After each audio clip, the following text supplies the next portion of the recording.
ugiye narumunyaga naragenze naruha kandi ndababara iyo nebotse byago byawa ububasha bwo kuboka je nkagira amahoro nkama ndirimba indirimbo yo kuva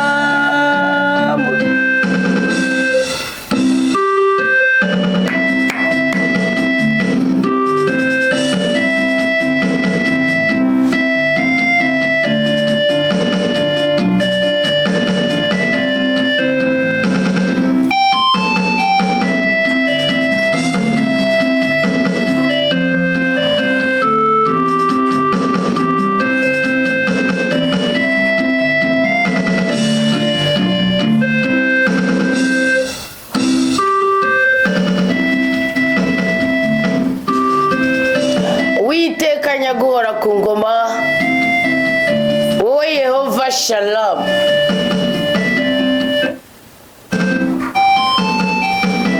Izina ryawe ryeranda niryubaho mu buzima bwacu twebwe abana bawe. Ubwami bwawe nibuze bushinga imizi mu mitima yacu, mu buzima bwacu, mu byo tubayemo, mu byo dukoreramwo, mu bo tugendana no mu bo dusangiye utunaturiye.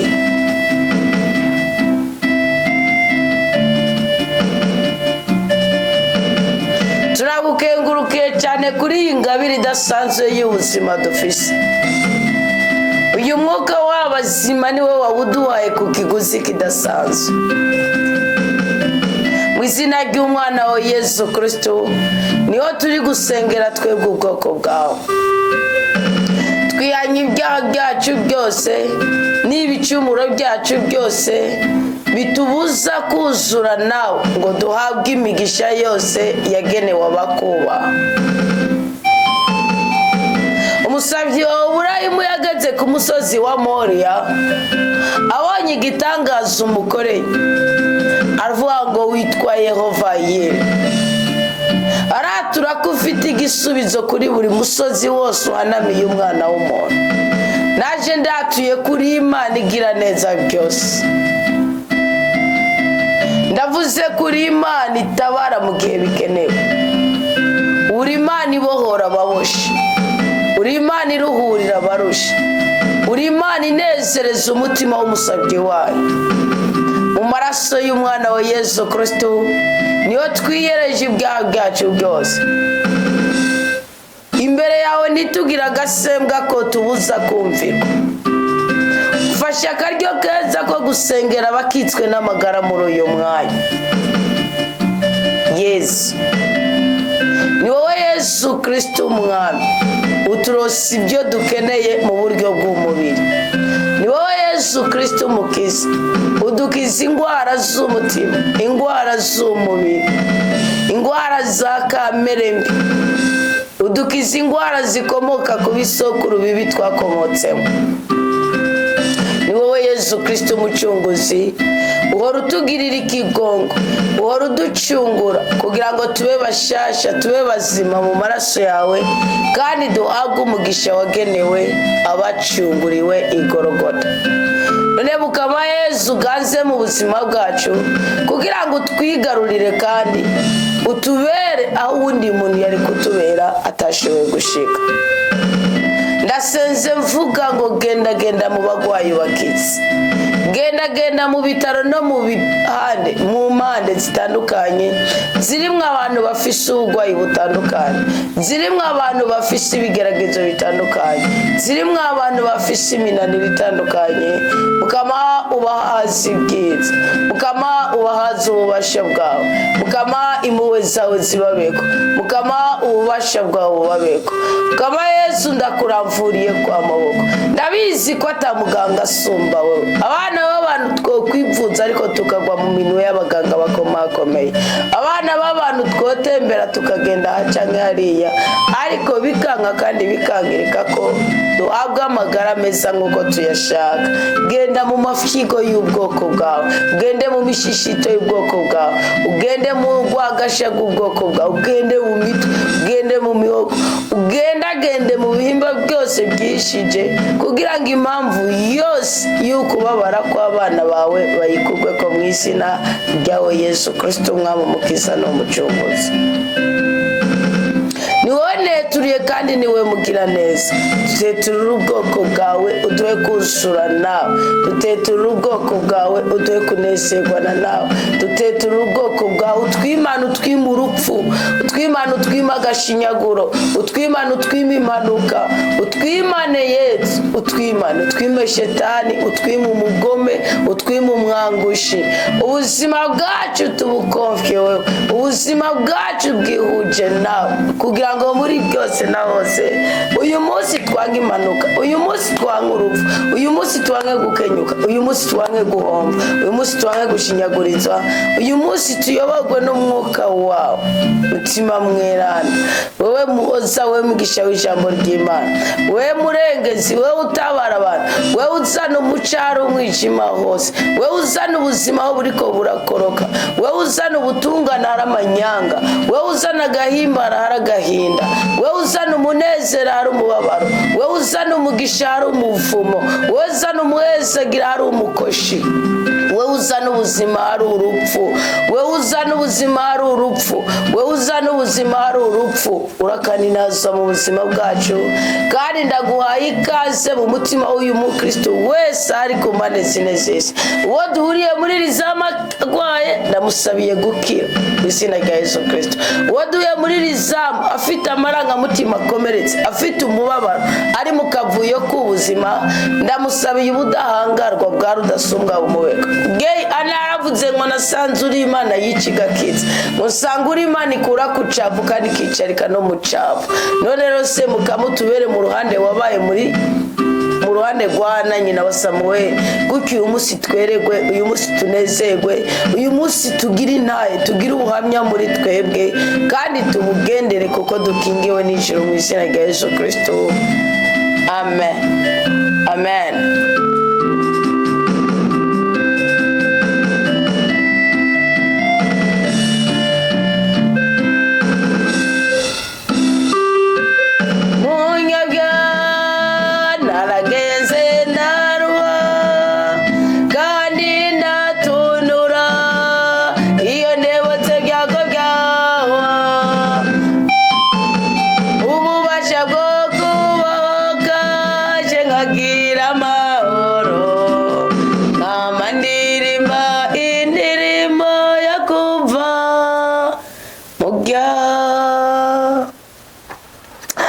Tugire Kristo bakundwa Umukama muri ku mpande zine z'isi, inema y'Imana ibe mu mitima yacu ihagije rwose. Yesu ashimwe ku bandi.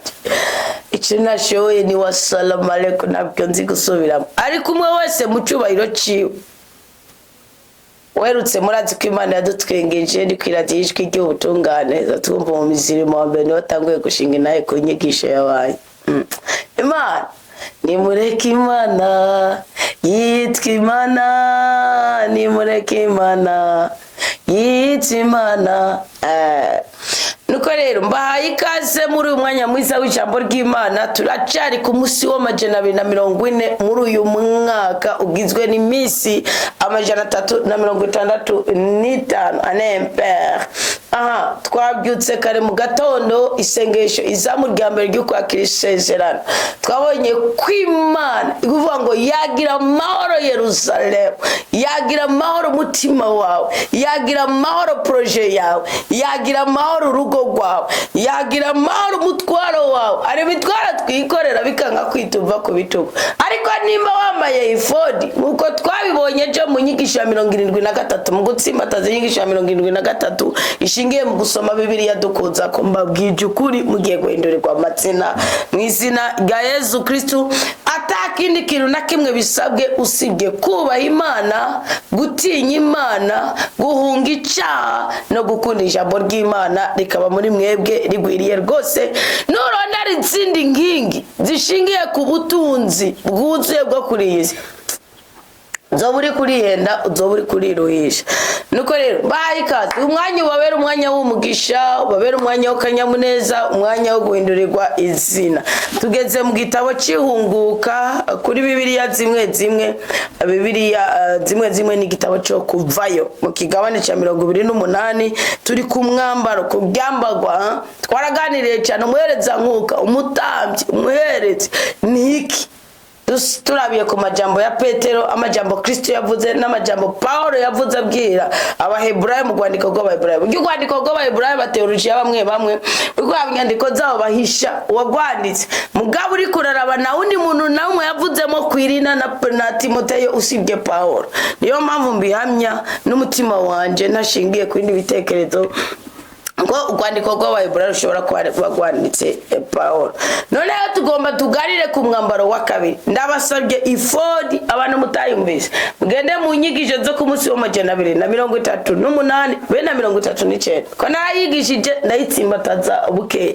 Yabaye inyigisho ya 73 yagize amaseyasa 2 ni kuvuga A na B. Noneho rero akajagikiriza ngo hanyuma uzojisha akajagikiriza k'ingingo ubikorana ubuhinga. Nagiye nakimwe Imana yiga ribona ku mwana w'umuntu ari ikiremwa gisanzwe. Buri mwana w'umuntu nawe uzomusanga mu ntege nke, ntuzokwiteranya n'Imana yamuremye. Kukubera sogakuru yaravuze ngo ntuzokwigere wibaza ko wahebuye ubumuga ukiri kuri iyi si, kandi ntuzokwigere wibaza ko wabaye kamatari wahebuye ubukene ukiri kuri iyi si.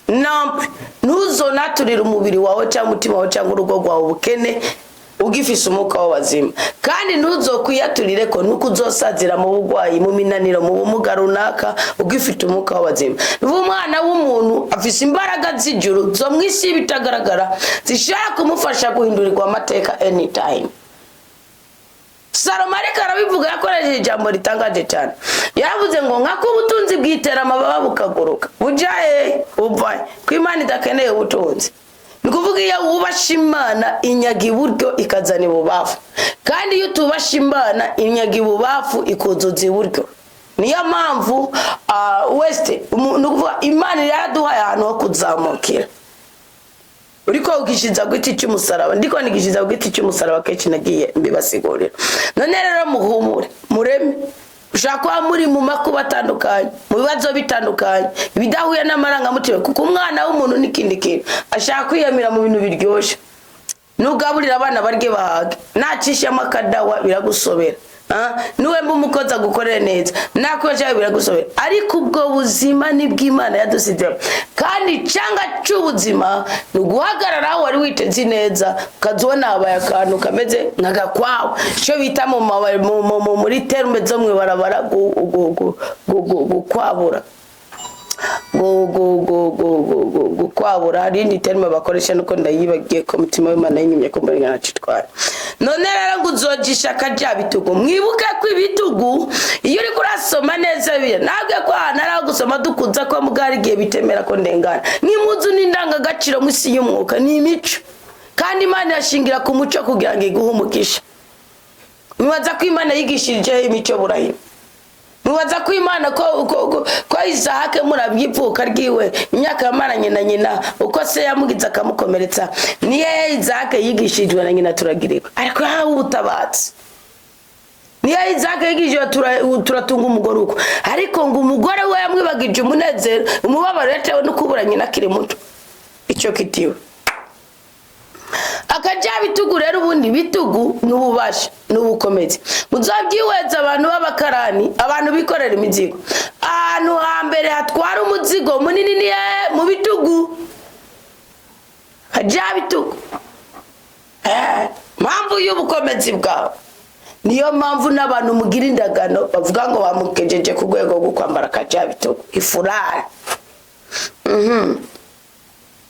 nguzogahingura ahubwo rero ndakibutse nanje ngiye kugakoresha zokankoreshereza herotse kajabitu ariko rogo yakomera Kristo ni muzima kanzokaronde nguzogahingura nk'ifodi mu nzahabu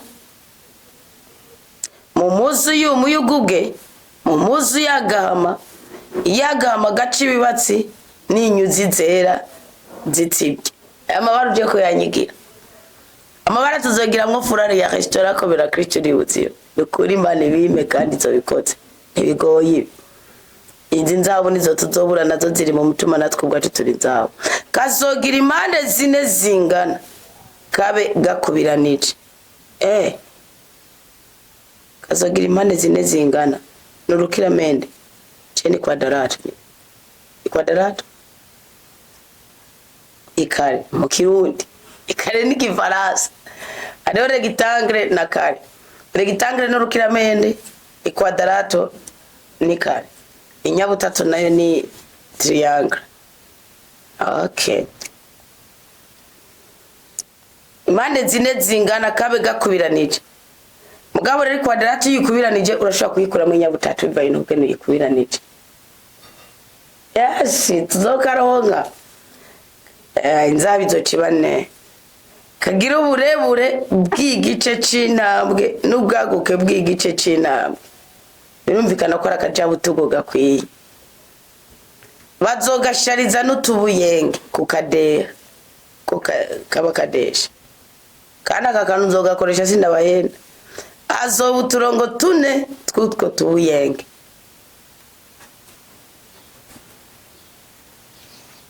ziraciye gakore mwana akarongo ka mbere kazoja ko utubuyenge twihodemo ipidata nibareketi akarongo ka kabiri kaje kutubuyenge niko feki isafiro ni ya halamu ni ya halom utunzo turondera akarongo ka gatatu kaje ko utubuyenge twishuremu ishebo ni heramu akarongo ka kane kaje ko tubuyenge twitarashishi ishohamu ni ya shefu utwo tubuyenge tuzosharizwa na twa tuzingi tw'inzahabu utwo tubuye iyi ni rogombo hasi mu bisanzwe utwo tubuyenge tuzojana n'amazina ya bene Israeli natwe abazina ya buri kijya hashtara komera Kristo rero tuzoba 12 nkuko amazina yabo angana ariko mwibuke ko 12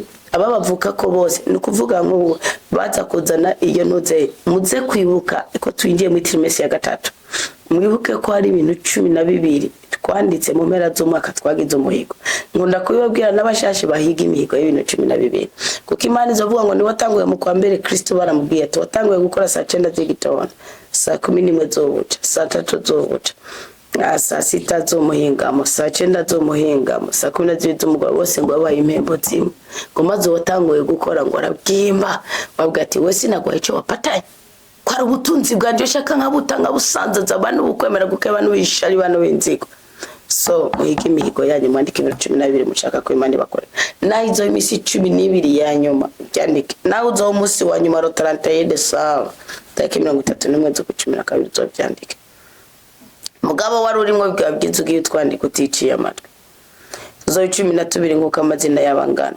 azokwandika nka kurya bayingura ikidodo kamwe kose n'izina ryako nkuko ari imiryango 12 ako kajagi kiriza uzogashirako imigufu y'inzahabu icyoroye itsige mu mugozi ako kajagi kiriza uzogashirako ibigombo bibiri bw'izahabu ibyo bigombo bibiri uzoshibishira ku mitwe ibiri y'akajagi kiriza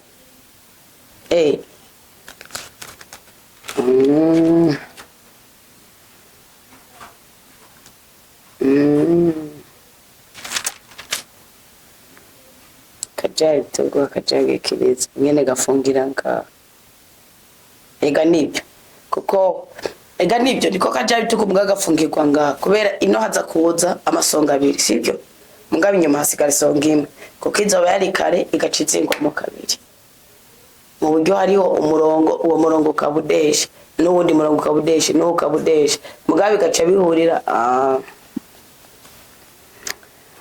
Mutayeri wo muri komera Kristo ni mutsima turabafishe. Uzocira ibigombo bibiri by'izahabu ubishire ku mitwe ibiri y'akajage kiritsa ku mubuga wako uri ku rundi ruhande rw'ifodi. Uzocura kandi ibigombo bibiri by'inzahabu ubishire kuri ya migozi ibiri y'ifodi uhereye epfo ubw'imbere hafi y'iteranizo ryayo hejuru y'umukanda w'ifodi. Bazofatanye ibigombo by'akajage kiritsa n'ibigombo by'ifodi bakoresheje umugozi w'umuyugubwe ku buryo akajage kiritsa kaba ku mukanda w'ifodi kandi nikigere gatandukana n'ifodi.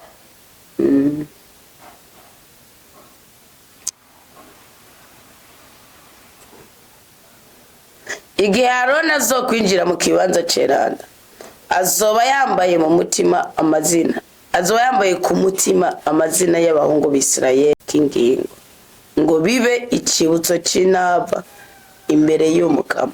Mu kajage kiritsa k'ingingo uzoshirayo ihurimu n'itumimu, binimwe by'ugupfindura ubupfindo bizoba biri ku mutima wa Aroni igihe azoseruka imbere y'Umukama. Aroni rero azokwamanana nayo ingingo ya bene Isirayeli ku mutima wiwe imbere y'Umukama. Tuganire gato ku bindi byambagwa byeranda. Uzokora kandi kanzu bambarana n'ifodi yose uyikore mu gitambara cy'umuyugubwe. Hagati izogira intoboro ahaca umutwe, ku mpande z'ibyo ntoboro hazoba umukunjo wahinguwe neza inganishe zibe. Iyo ntoboro uzoyikikuza urusato kugira ngo ikanzu ntitabuke. Ku mibuga yayo uzohashira udupfundo tw'impuzu y'umuyugubwe munsi y'agama gaca ibibatso bikikuza imibuga yayo yose. Hagati yatwo naho utudede tw'inzahabu tuyikikize yose, akadede k'inzahabu n'agapfundo kadede k'inzahabu n'agapfundo bikikuza imibuga ikanzu yose. Aroni azokwambara iyo kanzu. Muramaze kuyibona ku mpuzu abakoretse inkanda yo babitora kuko abandi bo barigiye munabibona nimubimenye mukaje ko yanakoreye inkanda byumva. Iyo kanzu igihe ariko arahereza utwo tudede tuzodendera igihe azoba ariko harinjira mu kibanza ceranda imbere y'Umukama canke igihe azoba asohotse gutyo ntazopfa. Urumva Imana ingene yaranira icyubahiro cyayo.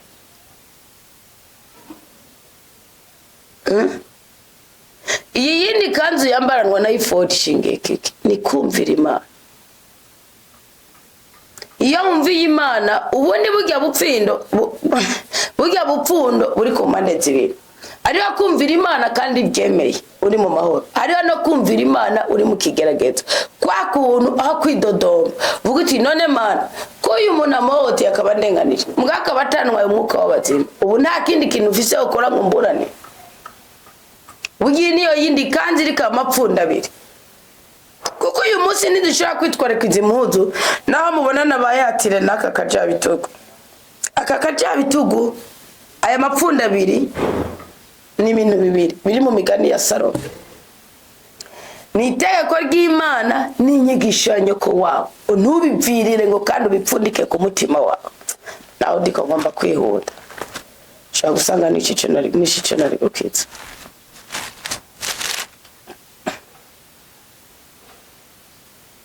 Mviriza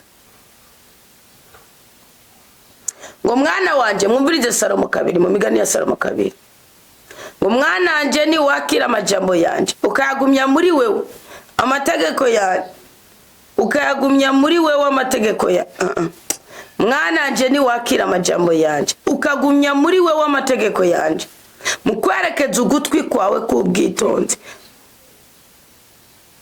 ukerekeza umutima wawe ku bwenge nkako ni wirukira ubwenge ukabutera kamo ni waburondera nk'ifeza ukaburondera nk'itunga rihishije niho uzotegera ukuba Umukama ukaronka n'ubumenyi bw'Imana kuko Umukama atanga ubwitonzi mu kanwa kiwe hakava ubumenyi n'ubwenge.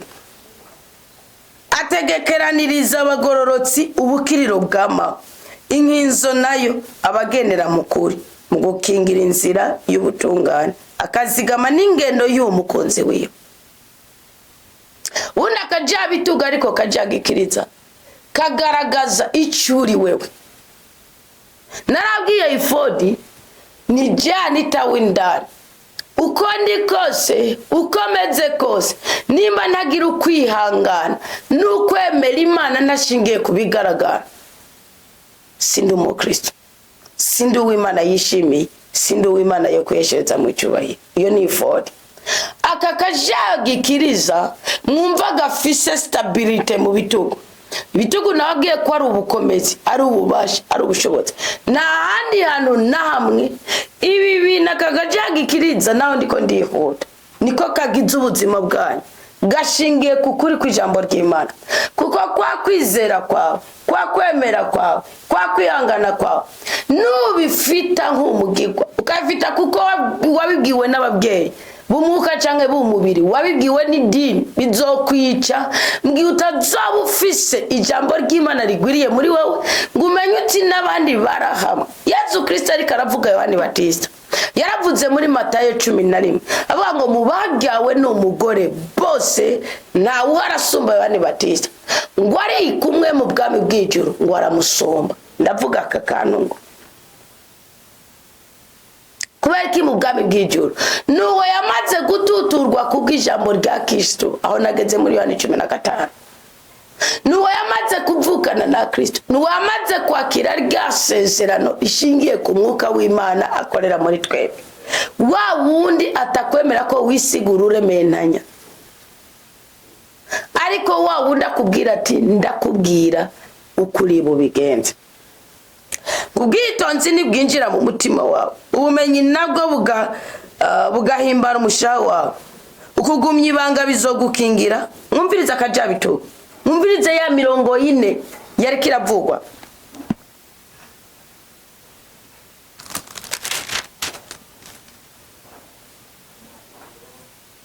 Ngo bazogashariza n'utubuyenge, hazo uturongo tunatwutwo tubuyenge. Umviriza nuvuga ubwitonzi buzoba nta kindi muzokuramo ubukomezi. Mugende musoma amajambo ya Salomo, mugombe musome Zaburi 119 ntibanditse ko mwene umugani ya Salomo bayigereranya n'iryo kwa mwene Siraki. Simbwita kubera bitari mu mabibiriya yose, sibyo? Mugabo ni Zaburi yo kwa Salomo yaravuze ngo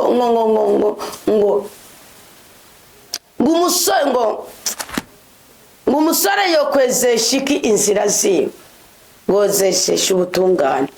Ngo nabitse ijambo ryanje, ijambo ryawe umutima wanje kugira ngo sindagucumureko. Urahezagiwe mukaba, sibyo? Yumvira igihangange nka Salomo. Gihangange Imana yabwiye ati nicunze ikindi kintu kimwe, nguhaye ubutunzi, inzabu n'ifeza, nguhaye ubwenge, nguhaye urukundo, nguhaye igikundiro, nguhaye kuberwa, nguhaye ubwiza, nguhaye ubutunga.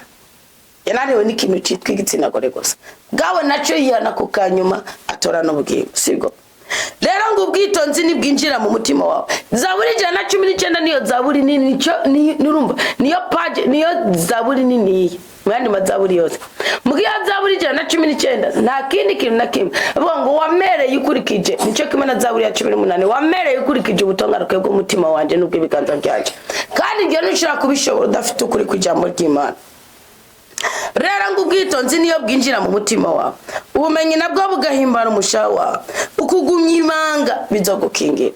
Kugumya ibanga ubikuye mu bwitonzi kandi Imana n'ubwitonzi, ugukuye mu bwenge kandi Imana n'ubwenge. Kristo ashingira nawe umunyasamariya kazi yambwiye ngo iki Yohani 4:24 yabwiye ngo nk'Imana n'umutima ngo kandi niki n'ukuri. Ukugumya ibanga bizogukingira. Ngo n'ububasha bwa mbere, uwo n'umurongo wa mbere wo kuri yandi wo kuri kagajagikiriza. Aha niho wandika ukugumya ibanga bizogukingira. Kabiri, ubwenge buzokuzigama. Gatatu, gatangiri kuri ico cya kabiri, kugumya ibanga bizokuzigama, bambe bizogukingira, sibyo? ubwenge bukuzigame mu kugukura mu nzira. Byumvikana ko mu mageragezo yose uhura nayo uzakugwa n'ubwenge kandi ubwenge ni Imana.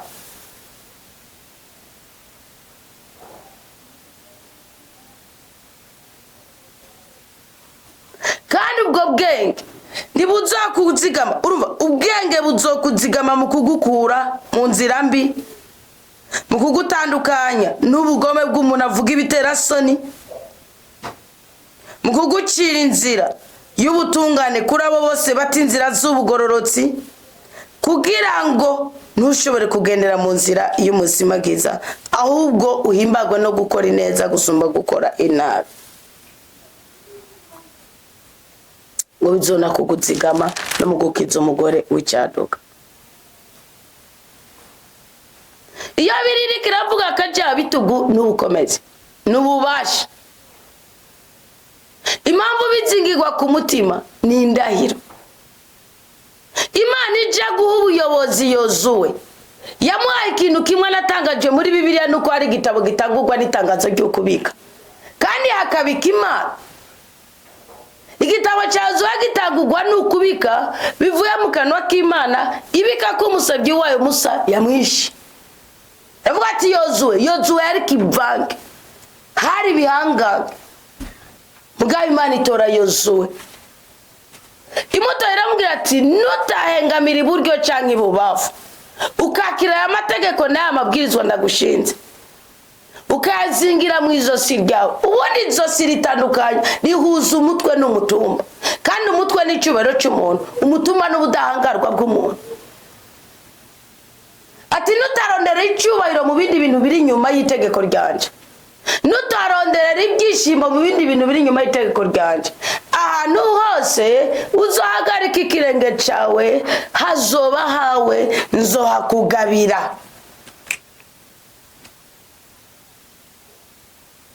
Nzohakugabira. Ibyo bintu rero ni ubudahangagwa Imana ihatwebwe. Ibyo bintu ni ubudahangagwa Imana iha umwana w'umuntu. Ibi rero niko kajabitugu. Akajabitugu ngombe magarikire ngaha, gashingiye ku kuri kw'ijambo ry'Imana, gashingiye ku itegeko ry'Imana. Salomo avuga ngo ni itegeko rya so n'inyigisho ya nyoko.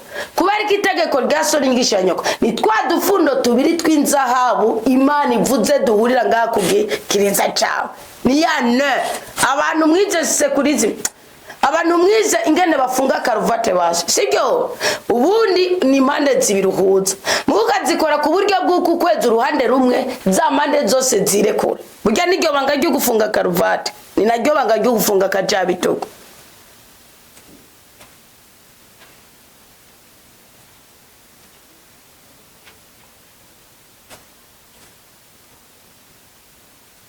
Abantu rero Salomo avuga, yavuze ati ni ubaha itegeko rya so ukumvira inyigisho ya nyoko wawe, uzobuhiriwe.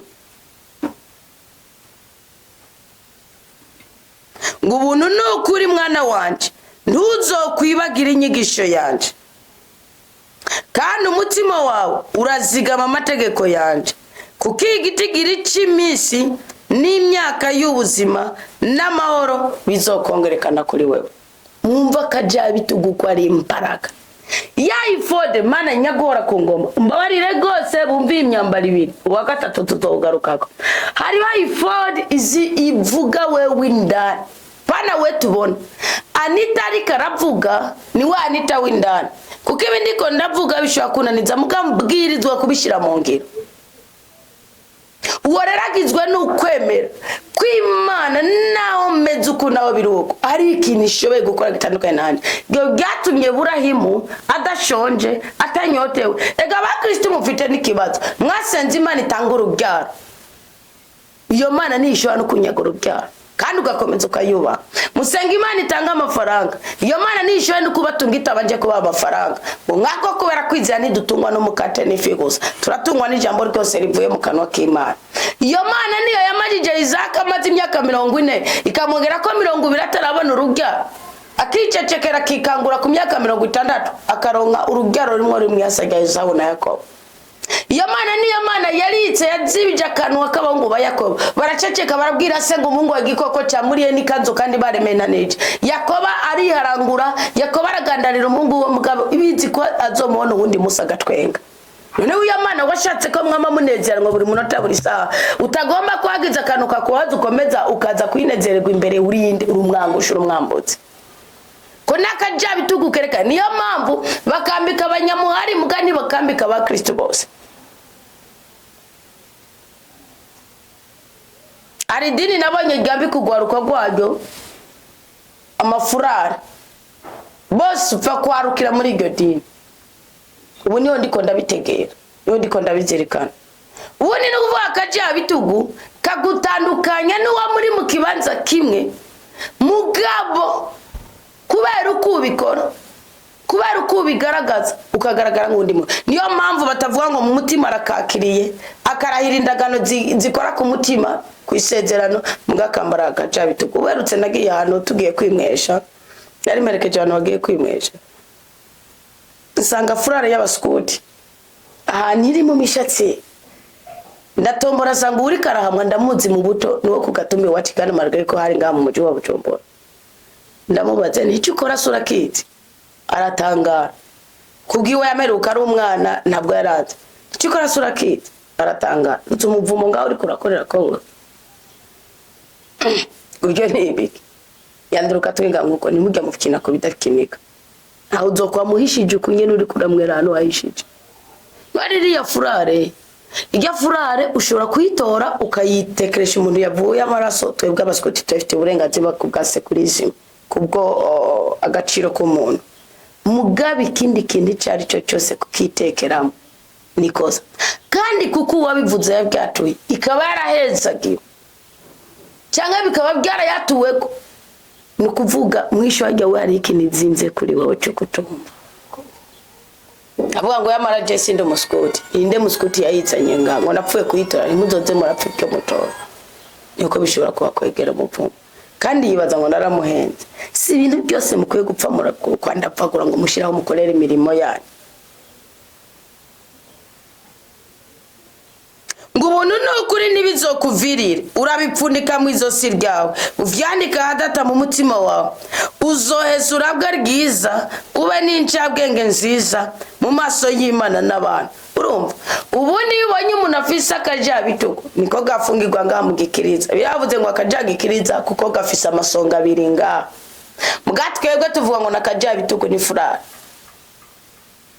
Nukuvuga rero nabo abasaseredoti yari musaseredoti nyene ni gatore burya yambarira igihe na yambarira ibihe byose ayambarira igihe abagaragaje ko agiye kwiregesha abagaragaje ko agiye guhezagira ikintu runaka atarasanzwe ari mu mwuka ya misa ko niyo gira mwuka ya misa yambaye ya sutani sigyo ya sutani amangongere yambare kuko buriya ngo yongere yambare ni buriya sutani igaragaza Ifodi. Niyo mpamvu kashi bazikuru ubundi mu mategeko muzora abafurera baba bazambaye batashize kwiga shezibre turayiganira ko nacenda yireka kubera kakajaga ikirizi shezibre zoyiga ko ejo kuri 30 yamaze gukwira.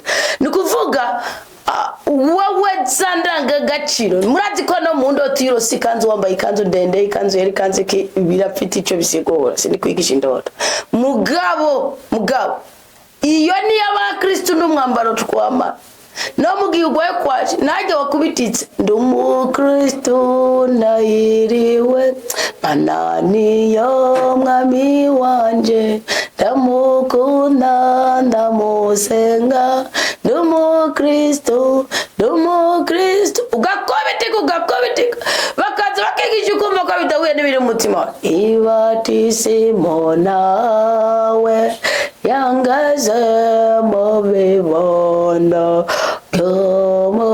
Ubaha naramwemeleye kaza mukalela kaza musenga kanazigela namuhemakela nalimwe mana data yalemyebyo.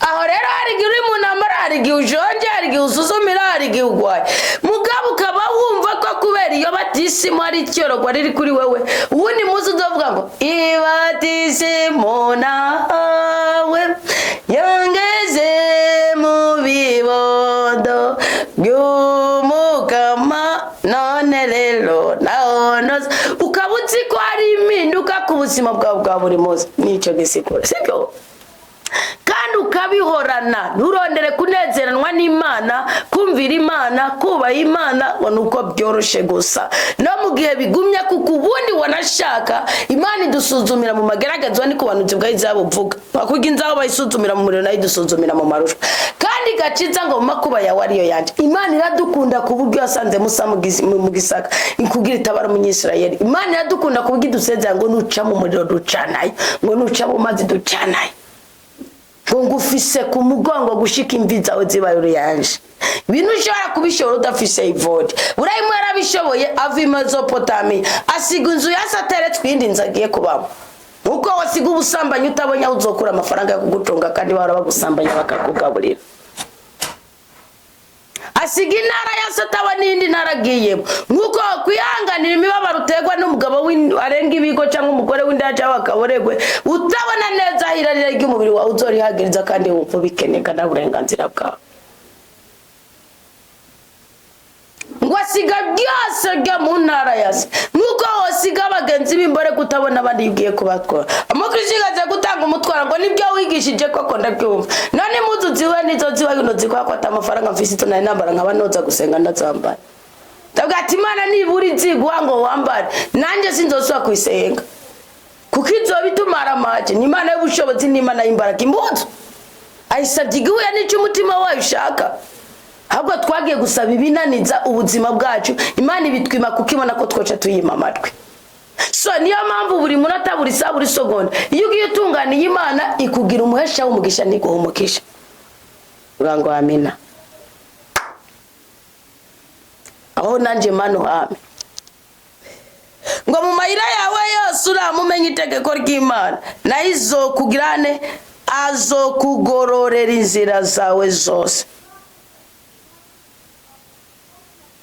ngurizigira Umukama n'umutima wawe wose kandi ntiwishimikize ubwenge bwawe uraninaharisha Umukama itunga ryawe n'ibwerano by'umwimbu wawe wose ngamabwira iki nicyo cyazuyera za ngaho kubana uri umunyamuhara urw'icacumi c'Imana ko umunyamuhara ukarwishikanwa ryabo ngo twigora nakoze wira ngo duga mu ijuru iryo juru tuzorigeramwo mbabwije ukuri hari abantu bari ibintu batazobaza uko batabimenye mugariho n'abandi muzohanwa nico mwamenye ntimwagikora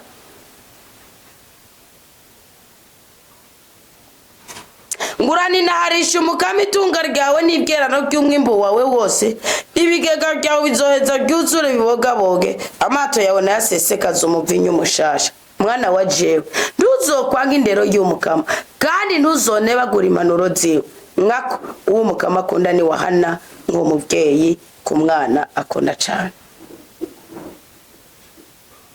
urahiriwe wowe warose akajaga ikiritse urahiriwe wowe warose akajaga bituko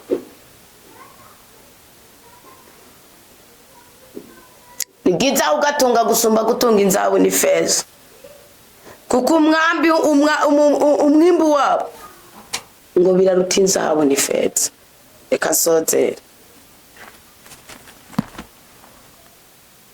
aka kajaga ikiriza ngo uzokajisha ngo hanyuma uzojisha akajaga ikiriza k'ingingo n'ingingo wigiriye n'umwanzuro wigiriye mwibuka abantu mwabaye muri ente nabo twita ngo nabasamu vuma basamu kugira ngo uhitemo kuja mu muhari warabiki n'umwanzuro wifatira ifatira umwanzuro uvuga uti ngiye kubintungane ku itegeko ry'Imana sinzoyirenganya kandi sinzokogwa n'isoni zo kugaragaza ko ndi umuntu runaka iyo mpamvu buriya nishobora kuvuga ngo kera nahora ndingendanye ngo kubera ko wubatse wakiye mu bapenekoti ngo ubugendanye bwaragaze bwahagarara gute ko mungendanye bigisha ibyo kubaha Imana kugira neza kugira utwigoro mureka kubivuga muri ya majambo mugabo niyo ni ngombwa ku mukristo gusenga gusangira kwa kirikanisi kwigora ku bintu nibyo nyene kubivuga murima ngo senga sangira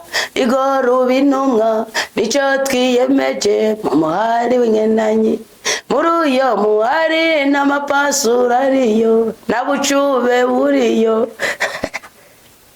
murashyiramo n'akabari gwe n'ubusambanyi kushobora kutambara ipasura ntibimweshe n'agacube mugabo akazabona uhegekereye inda y'ishuri.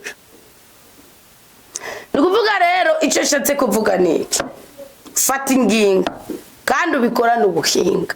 Kubera iki iyo isi ntizokwemera kugendera itegeko ry'Imana izakubwira ati mbese icyo cyacu mu gitanga iki wakigogo mbwikimba batakikanira agahinda nuko wagunze Imana n'ubundi ukabutaragera kuco ushaka kugerako. Kandi kinezero nuko Imana ikubwira ngo kingeragereshe hama nanje nguwe kunyugwa mu buzima bwawe kandi ngugarurize n'ibyaho byariwe n'inzige nongere ndabwire ndagukore kw'ibyonye by'ubwoko bwose. None uri bukora iki, uri bukorera iki, biri bugende gute? Nguzogahingura nk'ifodi mu nzahabu mu muzu y'umuyugubwe mu muzu y'agahama n'iyagahama gaca ibibatsi n'inyuzi nzera zitsibye. Izi mutu narazibasiguriye amabara yazico zisigura niki ucugaruka ugasanga n'irya tegeko ry'Umukama n'inyungu yabyo. Rya tegeko ry'Umukama kuko igihe cyose muzora nk'ufise igitambara cera ukavuga utugira uvange impuzi iba yamaze kugira dekoro, impuzi iba yamaze kugira dekoro. Mani duha umugisha, Imana itunezereze akajagikiriza ibindi byambagwa tuzobiganira kwejo. Uzopfundika iyo migufi ibiri y'inzahabu kuri ibyo bigombo bibiri. Nababwiye ibigombo bibiri ni itegeko rya so wawe n'inyigisho ya nyoko wawe. Nuwa ni itegeko Imana yageze kugira bigeze turi mu kubishikira mu gihe cy'amategeko nzobibagarukanira gatoya. Inyigisho ya nyoko wawe niki nubu ni inyigisho uri kurarahabwa ni inyigisho ni gusigurirwa ngo bawe kumva ibyamatwi yose adashobora kumva. Rya jambo riza rinkora mutima rigahindura imibereho yawe rikaguhuza kandi rikakuzuza n'Imana. Ukabipfirira ukabigisha ni ya nkota y'ubugi bubiri iraziga kugira ati rero buri ari umukristo yagorobeje ngaho kumusaga Imana mumugisha aravuga ati mama anita ndakubwira ikintu kimwe yari ka complete ikindi kinindi nahe nashingiwe uwundi muntu yari yaje mugabo afise umutwara afise agahinda arambwira ati genda kubwije ukuri byarasekoma bicacu kwikinisha ati mugabo ngeze ku rwego imisi yose ngiye kwisambanya nja mbona wewe ufise inkota nkabona ko atakigongo mfitiye ugomba kunkwerera kwe ariko je sindumukereranye ngoya ngurega ngomagiye nguruma wena ngo ndifatira umwanzuro ngo aciyemo nk'indwi bo basanga ni no ufite indero nke iyo umaze kugira ibyandenga nka kamere nde ari ibyandenga butungane mukora ikibani nango mugabo atagaburira abana n'abafisi icyandenga butungane mugabo atazigana umugore atunganije umuryango mwakwiriguriruka nabo ngurumva ngo mpanurira Mukama wanje bwira Imana uti imibigisha bose bari kumucisha kwama ndamutunga nk'umwana.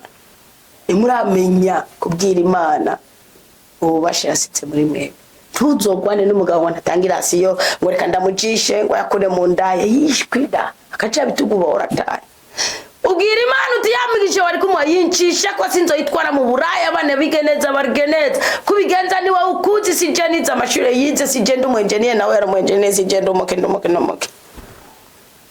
Manize kubikora bigari ngo yaciye mushingire bwa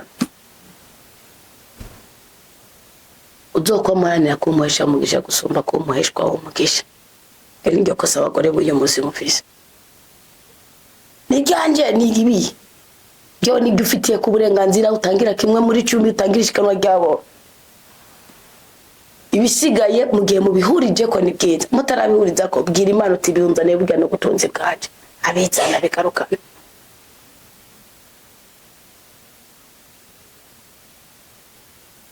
Iyi nyigisho ya nyoko itegeko ry'Imana riranditswe rirause aspect basi ni imperative. Iyi nyigisho ya nyoko wawe ni za nyigisho nziza usanga ngura amaranga mutima yacu. Uwo mukiza avuga ati nukuri mbona inkota ndavuga ati burya rero ni indero mufite genda wige ko mu gusinzira shiramo inyigisho yakomera Kristo ne mutima shiramo inyigisho wundi muntu uyisinziriremo bizokunda ko kinisha muri kecoro. Ndambwira bo muhimano iga kubera ko muja mu cumba mwiyugaranye muri mwenyene mugaca muja mu bintu bisamaza amafoto asamaza ibikini biki ibyo bikorere ku mugaragara abandi bantu bari ahinyegeje habaho ijambo ry'Imana zo uri kuri iciyo shetani niyo jini uwo mudamu rero kumusagara ambwira ati mubwije ukuri n'umudandaza abo kumusaga ni benshi arambwira ati turya tuntu wana kera nk'abantu b'abadandaza ari gihurangura kozo na waranguye nk'udukarito 12 baye n'icuranguye baguha 14 cyangwa wasanje 10 baguha iki mugabo wewe rero kandi nabihuje ni nta mudamu yigeze gushimwe n'Imana imwishuriza amafaranga kuba atangiye gutanga icya 10 ataho umujyajyanya azabona bizanye kandi yanabyibagiye atanabyanditse mugabo rero uwo mudamu urumva kandi nakararengeje ko nk'utuntu yacicecekera ngo nanje bayantwara nk'uko nyene mugabo bacaye gumuhiga ko atazosaba kubikora yagize intege nk'akabikora ngo agira uruhombo rurenze ubwo ruteye ubwo rero uye ngo ayorengeje kabonye ikintu bamurengereje wacabona mamahani itari karigisha no kuvuga iki yo ni nyigisho ya nyoko wa ubundi nyina w'umuntu ni ecclesia niko birivuga ariko ecclesia ni iki n'umukristo yisobanukiwe yubaha Imana ari mu kuri kujambo ry'Imana amaze gututugwa ku ijambo rya Yesu Kristo usomye inkunzi za Yesu Kristo ugahera muri Yohana 11 kwikorera umusaraba ugakurikira Kristo kugirana ukagera muri 15 birangira ugeze ku murongo n'ubwo tuborero sabe icyo ushaka cyose meze nk'iko iyo ni ecclesia kuko ecclesia ni je nawe duriye kuri kujambo ry'Imana tukazobyara abana ba ecclesia tukazoguya tukazorondoka mu isi bigaragara no mu isi bitagaragara mu isi bitagaragara ni kwa kwevangeliza n'abapagani bakaza mu isi bigaragara ni kurondoka ko babigenewe no kuba bishoboye nukuvuga ikire ibyo bintu bibiri niyo nzahabu yawe Itegeko ry'Imana n'inyigisho nimuzokwigara musuzugura inyigisho ko n'Imana yavuga ngo muri mwebwe nzobatorera umuntu azopfindura ubupfindo nzoba nashize mu maranga muri kandi azopfindura ubupfindo bw'ibyo byose muzobona mukagira ubwoba ati kizabibemeza nuko ibyo azobasigura nanjye nzobihekeresha ibimenyetso n'ibitangara so ntugasuzugura inyigisho nicyo kunda Itegeko ryo kupfuna nicyo cisha abayuda nicyo cisha abamizirima buke bujyari gihe bazobatangaza bakabatanga mu kabikwijo mugabo bishu bararushe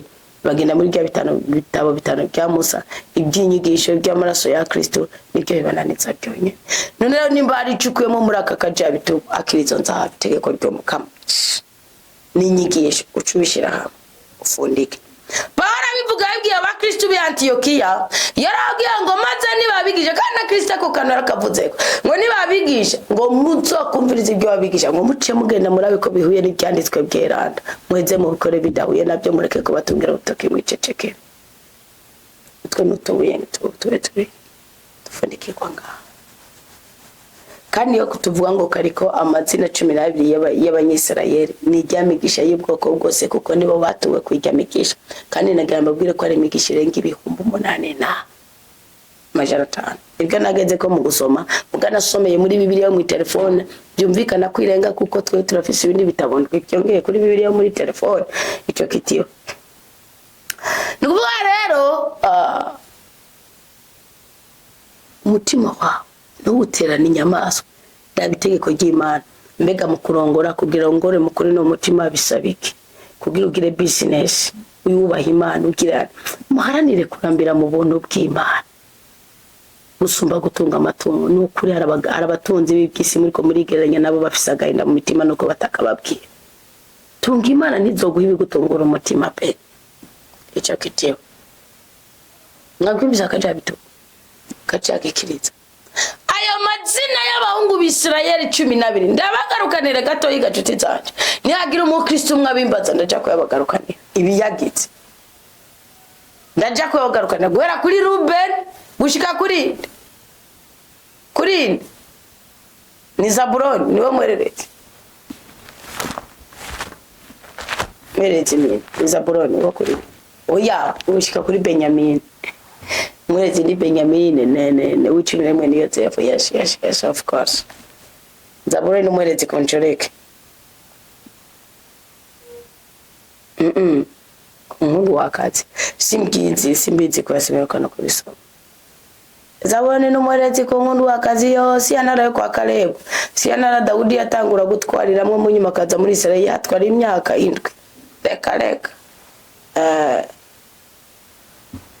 nuko rero Imana ndumugisha akira kajabitu kuto Itegeko aho ndarifungiye niryo rime mana nobyigije gute ngo babyumve akajabi tugufurare birasigura iki nukuvuga yatangwa ari kare Imana zingana nakarenganyo k'Imana nugira umwete wo kwirondera imigani ya Salomo 8:17 nayizogira umwete wo kukwiyereka ngo ariko ukazingamo kabiri kaca kagira amasonga isonga rikuru n'igipande gikurukiza kuja mu bitugu Kohereti aravuga cyangwa umusiguzi aravuga ngo iki ibitugu mu kigabane ca 12 ibitugu ubundi n'ubukomezi umukarane wa mbere umutsigo uremera wikorera nga sibyo niko nagira rezimenye igishose nawe ufata ka community ya nyuma nikuvuga ubukomezi bwawo bushingira kuri rya songa rikomeye ahantu hari iki muzora bingendanye baca bashira isekuru akantu kameze nk'isekuru ni gikombe ni karisi ninuze n'umukata sibyo amarani masonga biraza guhura nga aya masonga birimani yagaranya n'inzaho nabwe n'itegeko rya rudasumba mwumve ko ari hano rizingiye kuko ni kintu kizinzamo kabiri kizana triangle cyari gifise udusonga dutoye kizanye udusonga tunini yakandi cyahinduye form hano kizingiye hama kandi rundi wa kabiri bija guhura uja kubifunga ku buryo bw'uko nubikura mu izosi ryawe bija gucika amazi birakuyangarana mana nyagora ko ngoma mfashire zime bayumvutse ubukotse mutima w'Imana birakuyangarana abantu muzi gufunga karuvate no kumenya gufunga furare iyo furare wayifunze umaze kuyikuruka fungura kwega karongo kamwe ukabona bisigaye igifundo wayifunze nari ubundi yawe wayifunze neza ugakura mu izosi amugafungura nkukuye bisigara bimeze ukitigaruka muri karemano yayo bisigura ikitako ry'Imana muri zingiye mu izosi nico kiguhesha umugishano wose onyoje kirenge kwagira igikunde waja muri Amerika ukakura ubutaka mbwa muracapanze muracazerereye no mu gihugu cyanyu cy'amavukiro wango nawe urimo aziraciye atwega niko mubyibaza mugasi icyo natuye kandi ndi mu nyisho ndi mu masezera byumva gute nawe byumvise mana wumva icyo ngo na mu mutima wacu abakirisitu mutwenge kumwe naje Sara ngo aravuze guware guzo byumva zo twenga kumwe naje yitwa bitwengo acika Isaac mana byumva tuwo mugisha wa Isaac uzokotse nuvuga rero ducika ubifunditse sibyo ubifunditse nkayi abana ariko ndabibereka abungu busino bibereka nzobibereke cyo kumwanya wabaye muremure basi nzo iyi nyigisho cyewe nzo yi renforce ubifunditse bigaruka hane niyo mpamvu Imana avuze ati bifundikire mu izosi niwengamira ubyo canke bafu ahantu kubitugu ni wakujabutse ikiyaga ni hakujabutse ikiyaga gitukura ikiyaga gitukura n'itegeko sibyo ni wakujabutse Yorodani ntibikenewe Musa Yorodani birakenewe ko wanyonze ikirenge cya mu mazi ni kuvuga mu bigeragezo birageze kugaragara yuko ufite ukwizera ufite no kuyangana wambaye ya Ifodi kwagira indoto mbi ntumene ibanga kwagenda n'abasambanyi n'usambana kandi sokuru yasambanye bisigura ko iyo ingredient y'usambanye ifise niyo mpamvu na papa na musengeri nande kigagaza cy'usambanye ni kwiruka ni gutera marato ugiye kujeba uramaramara igya bitiwe nukuvuga rero ni mu bitugu mwana ko ari wanini handi mu bitugu murabana ko ari wanini harakora iki hari icyo bita isanduku y'Umukama Imana yaravuze ngo isanduku yanje ikintu cisha umuhungu yitwa Uza ngo yakiriye isanduku y'Umukama ayishira ku nka ngo yibatwaze Imana iricecekera mu itunuye cyane cyo gihe yari imazigiye kwa Biata sibyo ayishize ku nka Uza na mwene wabo na Dawudi n'ingabo bagiye kuyitora kuko muri Israeli hari ubukonje mana hano rero koga rero ngira amagara gatoya tukuvuga Uza ni muri Samuel wa mbere bariko barayijabutsa bayitwara muri Israeli umwami yagiye kuyitora nk'uko Imana yoza kugutesta kugira igo umugisha ho kuyishira ku bitugu nk'uko Imana yari yarabigenye basokuru bari barabikoze atavuga ngo ni VIP n'umuverema yakira inka kandi nziza ayishirako ngaba Imana irareka kuko inka ni yari ifite ubwenge bwo gusimbika inogo inka ni yari ifite ubwenge bwo kumenya amabanga itwaye ihonyora mu kinogo nk'ukimera nk'ihengama nk'uko uza ati ndapfuisa ngigiye kwinaga naje ninetse ubundi birasigura ku itegeko ry'Umukama kizira ko rigusiga uri mutsima no kuvuga no bumusiti bakakwiba ukamumuzamu bakakwiba bakagusiga ukomeye azoba ari we wibye Zari wawe igiuzero tsobugo waje bagete none ni gute ushaka kumbwira ngo bakwibanye ikintu wowe irundi iyo uri umusiti ni kuvuga iyo uri umuzamu bakiba ibintu niba urusigarane terase ko bagukubise ko bakuboshe ko bagizera mugabo bakwibye nawe usigara ukomeye gute nta n'induru yavuze nta nikina no mubanyabyumvise niwe wabyibye kabisa birumvikana rero n'umukama uza bugikintu yimvira abuza ati none isanduku igiye kugwa naje magaze cyarazira byasigura ko isanduka iba ariho kandi byasigura kandi burya iyo bafata nko bajya bahereza mwuka mu kuja ukayiroda nande mu gitabo cya Yesu Imana yari yabwiye ati sanduku yanje irimwe amategeko yanje murimbuke ko ari cya giti cy'umunyinya muzayishira ku bitugu byanyu nimwamara kuyishira ku bitugu byanyu bahagaze mu mazi iri ku bitugu byabo amazi yaribwiriza kicamwa kabiri akagenda haruguru akamata amazi kugenda haruguru akamata ikintu cyaya bako nigiki nabo bace babona kujabuka n'imiryango yabirajabuka mugiye abahirahira bakayitwara mu ntoki iyo ahirahira bakayihindogogwe cyangwa ifarasi bari bafise ibikoko ibitungwa byabo bajabukanye bari kwambara ibara uza bikoze yaciye ahweresha burya Imana ryaceriza riramwica Dawudi abona gukanura mwari mukwiye gukanuzwa n'abagiza makuba kandi bakorera Imana bigisha ijambo ry'Imana mugaheza mukava mu kwiyorobeka mube mu ruhande rw'Imana Imana ibe mu ruhande rwayo sibyo aka kaja bitugu rero ukugasiguye nukungu guzobipfundika iyo migufi ibiri y'inzahabu kuri iryo bigombo bibiri ku mitwe yakajaga ikiriza uzocisha imitwe ibiri y'iyo migufu ibiri muri twa tuzingi tubiri mana ndasenze banzanira umugozi mbi kubakorera gatoya muri twa tuzingi tubiri ubundi niko mufunga karuvati Windi niko ne abwirizwa gufunga. Bugana bigisha bijambo ry'Imana mutisunze ngo nagore niki. Babwirizwa kwama bambaye ne na mubona no musataye nambaye. Ubu n'ubudahangako. Niyo mpamvu umusaseridoti canke umupasiteri barangwa niki col romain. Niko bayikoze mu bundi buryo bwa sympathy iyo bashaka. Nguzocura ibigombo bibiri by'inzahabu bishire ku mitwe ibiri y'akajaga ikiriza ku mubuga wako uri ku rundi ruhande rw'Ifodi uzocura kandi ibigombo bibiri by'inzahabu ubishiye kuri nyamigozi ibiri y'Ifodi uhereye epfo ubw'imbere hafi y'iteranirizo ryayo hejuru y'umukanda w'Ifodi bazofatanya ibigombo by'agakakiriza n'ibigombo by'Ifodi bakoresheje umugozi umuyugubwe ku buryo akajaga ikiriza kaba ku mukanda w'Ifodi kandi nikigere gatandukana n'Ifodi Nuvuga rero uri kurabiraba ku buryo abamizirimi ibintu barabikora. Nzora umwana w'umuhungu ageze mu bigori barafite ukuntu bamwambika ijya kanzu. Ariko ukuntu bazana sentire nk'uko babazana inkota kubera ntibaraza muri ubu amaraso ya Kristo mubona ko batayemera. Even na Kristo ntibamwemera n'urupfu rwe n'inzoka bakiri muri bitabo bitanu bya Mose. Rero nabo babikurikiza harakantu babura kaka bo bagira umwitandira kajya kaja bitugo burya baragatakaza ico kitiwe rero mwubaha Imana mutinye Imana mubikore nkuko yabisabye bikorwa mubikore nkuko yabitegetse bikorwa bisigaye mwitekanire Imana iri ku ruhande rwacu umubisha wacu yovaye hari icyo sigaranye vuga utukaja bitugo Bibiri bwabona kaja bikiriza navuze kaja bitugo mu byumve kuko bitugo ngana Itegeko Ry'Umukama sibyo hama bigaca bihuzwa akaja bitugo ngana isanduku y'Umukama isanduku y'Umukama murazirimo ameza iri mu itara imintebe y'itara ikaba mwiki ikabika bikozo mu giti cy'umunyinya ibintu twarabiganira nzobagira rizimeya byose iki gitabo cy'unguka niyo muzova mu buja no mu bunyage bw'ibyani byago mugenderamwe mupfe mu makuba mube mu minezero itangwa no witeka kuko ngo mugisha Umukama atanga ntihongera kumubabara ukundi ibyo ntawo rivugurutsa gato ingere ngarukire nga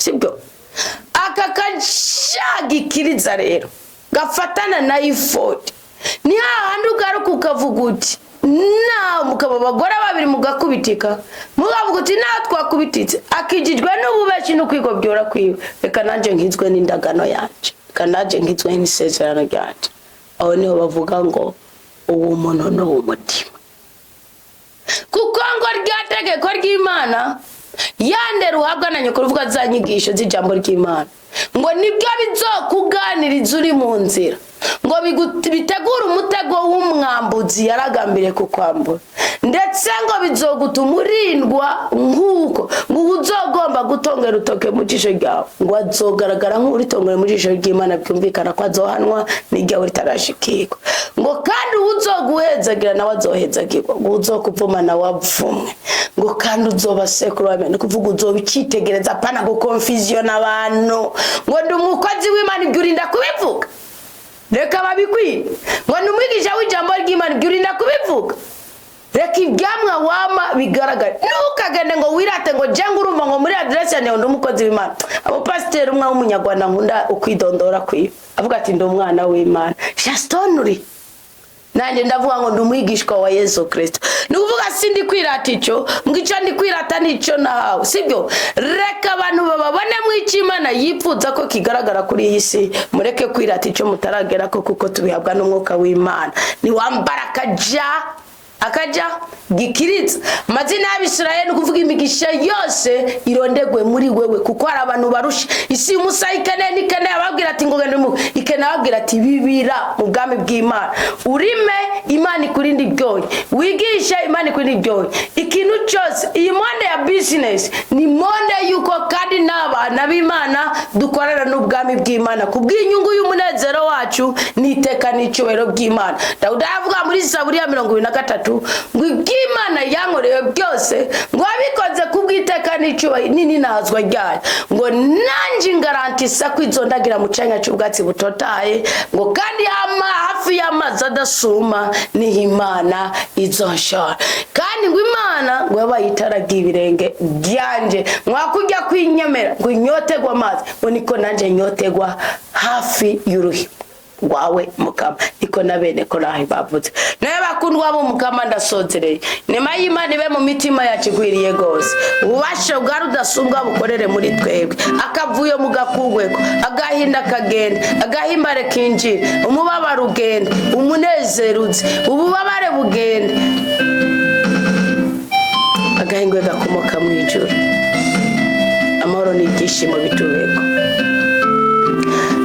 kugukegurukira Mukama kubwo igifunguro y'umwuka uduhaye komereza hanyene twebwe ubwoko bwawe duhembuke komereza hanyene twebwe ubwoko bwawe tunezerwe komereza hanyene twebwe ubwoko bwawe tubone ikimenyetso cy'uko twabyutse tugusenga nongeye kwitwikiriza amaraso mende ya Yesu Kristo ndatwikirije ubwoko bwawe ahantu hose ariko humvikanirijwe ku mpande zine z'isi ndasabye ngo ububasha bwo mu ijuru bugaragaze ko ariho buri kuko Imana uzubikorera ubuntu bwawe impuhwe zawe urukundo n'igikundiro ushira kuri twebwe ubwoko bwawe kama Yesu komereze nganyene ubane natwe kuko ni we jambo ry'ubuzima mutima w'Imana hangana n'ibiduhangayikishije ukuri umwijima mu buzima bwacu upfindura ubupfindo bwapfinzwe ku buzima bwacu ubasha bw'ingwara bwose ndabutwaye ndabunyanze ndabutereye musamanda wa Yesu Kristo